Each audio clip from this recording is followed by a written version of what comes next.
Interesting? Yes. Inflammatory? Yes. The subject? You bet. So, why aren't these held to the same artistic standards as stained glass, film, music, or sculpture? Well, it's really complicated, but in part it's because they're games. They're seen as something just to kill time, entertainment that really is just meant for enjoyment. But really, it's gone much farther than that. Admittedly, I'm a little angry with the gaming community about how they've responded to this. I think they're going the wrong way on the argument. Frankly, the beauty in a game, the art if you will, is in the mechanic, not in the cutscenes, it's in the gameplay. An interactive medium should be judged by the interactive part. Saying that the cutscene is the best part of a game is like saying that the credits are the best part of a movie to me, or saying that a book should be judged by the merits of how many words it has. In my opinion, video games are best compared with a painting. Yeah, like that. A painting that people can add to whenever they want, that it eventually turns into something else. Or a coloring book. It doesn't have to be white, it can be green or purple. It's got that interactivity to it while still having rules. But while we're on the subject, who cares? Roger Ebert raised that subject. Why can't gamers just play their games, and what's it matter if they're art? Well, we have a lot more to lose in this argument.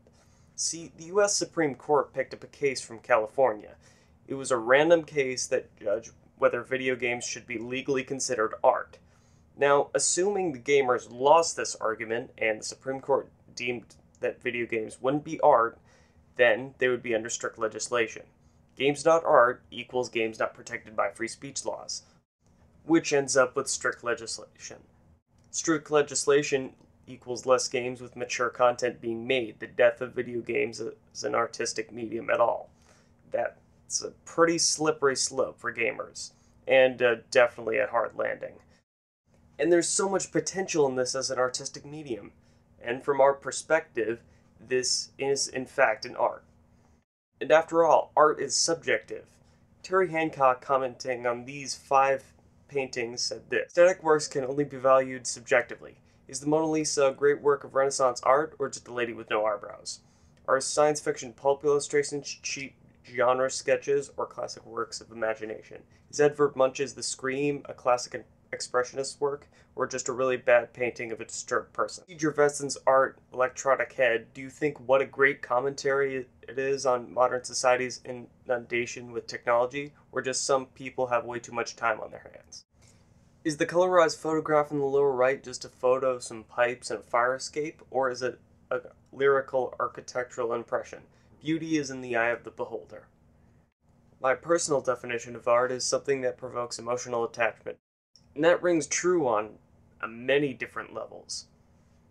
My friend shed manly tears soon after this part of Bioshock 2, as I did when I saw the Lion King and Mufasa died. It's obvious that on some level, video games do have artistic merit. It's an interactive art. It's something new. It's on a different level than passive entertainment. It has ways of connecting things to you that you wouldn't even think of. Feelings and experiences. I have to wrap up now, but thank you for watching, and goodbye.